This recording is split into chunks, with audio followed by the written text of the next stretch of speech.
13 সালের 5ই মে শাপলা চত্বরে হেফাজত যে তাণ্ডব চালিয়েছিল, সশস্ত্র তাণ্ডব চালিয়েছিল ঢাকা শহরে, এবং বিএনপি সরাসরি যে সমর্থন দিয়েছিল, তা থেকে পরিষ্কার যে হেফাজতে ইসলাম, বিএনপি, জামাত, জঙ্গি একই চক্র, একই গোষ্ঠী। এরা ৭১-এর রাজাকারের ধারারই উত্তরসূরি। বিভিন্ন সময়ে উস্কানিমূলক এবং বিরোধী দলগুলোর প্রতি দমনীয় মনোভাব নিয়ে বক্তব্য প্রদানকারী সমালোচিত ১৪ দলের অন্যতম শরিক জাতীয় সমাজতান্ত্রিক দল জাসদের সভাপতি ও সাবেক মন্ত্রী হাসানুল হক ইনুকে আটক করেছে ঢাকা মহানগর পুলিশের গোয়েন্দা বিভাগ। সোমবার রাজধানীর উত্তরার একটি বাসা থেকে তাকে আটক করা হয়। ডিবির গুলশান বিভাগের উপকমিশনার কাজী জিয়াউদ্দিন গণমাধ্যমকে জানান, ইনুর বিরুদ্ধে একাধিক মামলা রয়েছে, যে কোনো একটা মামলায় তাকে গ্রেফতার দেখানো হবে। সাবেক তথ্যমন্ত্রী হাসানুল হক ইনু আওয়ামী লীগ নেতৃত্বাধীন রাজনৈতিক জোট কেন্দ্রীয় ১৪ দলের অন্যতম গুরুত্বপূর্ণ নেতা। এর আগে গত ২২ আগস্ট কেন্দ্রীয় ১৪ দলের গুরুত্বপূর্ণ নেতা ওয়ার্কার্স পার্টির সভাপতি রাশেদ খান মেননও গ্রেফতার হন। গত ৫ আগস্ট ছাত্র জনতার তীব্র গণ আন্দোলনের মুখে প্রধানমন্ত্রীর পদ থেকে পদত্যাগ করে দেশ ছাড়েন আওয়ামী লীগ সভাপতি শেখ হাসিনা। এর মাধ্যমে তার ১৫.৫ বছরের শাসনের অবসান হয়। তিনি বর্তমানে ভারতে অবস্থান করছেন। সরকারের পতনের পর থেকেই শেখ হাসিনা সহ সাবেক মন্ত্রী, প্রতিমন্ত্রী ও আওয়ামী লীগ নেতাকর্মীদের নামে বেশ কয়েকটি হত্যা মামলা করা হয়েছে।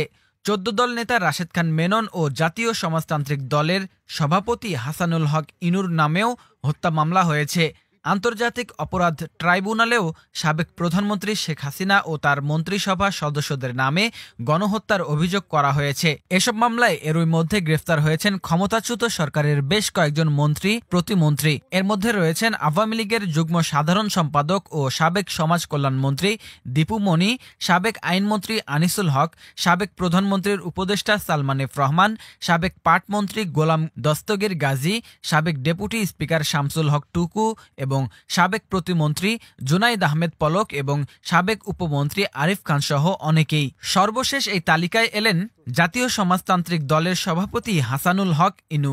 বীর উত্তম জেনারেল জিয়াউর রহমান আর কতিপয় মুক্তিযোদ্ধার কাজ বাদ দিয়ে রাজাকারের ঠিকাদারি নাই।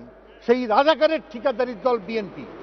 সেই বিএনপি আজকে সরাসরি হেফাজতকে সমর্থন দিচ্ছেন, অর্থাৎ হেফাজত ইসলাম পাকিস্তানের রাজাকার এবং পাকিস্তান পন্থার মুখোশে খেলছে। বিএনপির ভাড়াটে খেলোয়াড়। এটা রাষ্ট্রের জন্য হুমকি।